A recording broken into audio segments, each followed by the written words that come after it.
Untuk mencegah terjadinya penularan pandemi COVID-19 di tengah pemberlakuan pembatasan kegiatan masyarakat level 3, pemerintah Ogan Komering Ulu kembali mengingatkan masyarakat untuk tetap menerapkan protokol kesehatan secara ketat, terutama masyarakat yang melaksanakan hajatan yang harus menerapkan protokol kesehatan COVID-19 ketat. Hal ini diungkapkan Kepala Badan Penanggulangan Bencana Daerah Kabupaten Oku, Amzar Christopher.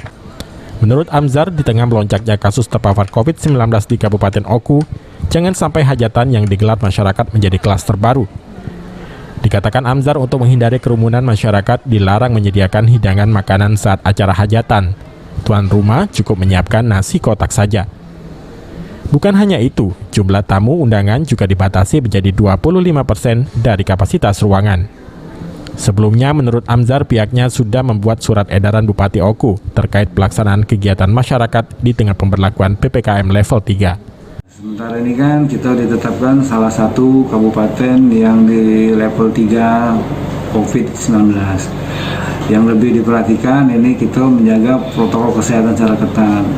Untuk masalah hajatan itu saat ini sudah ada edaran Bupati yang dikeluarkan tanggal 30 Juni kemarin. Setiap hajatan itu kapasitas maksimal dari yang ada itu 25%. Terus dalam level 3 ini tidak diperkenankan ada hidangan. Artinya dapat dilaksanakan dengan membawa nasi kotak atau take away pakai box. Nah itu. Yang kedua juga diwajibkan protokol kesehatan secara ketat. Jaga jarak, setiap itu wajib pakai masker, menghindari kerumunan. Ari Pranika, PAL TV.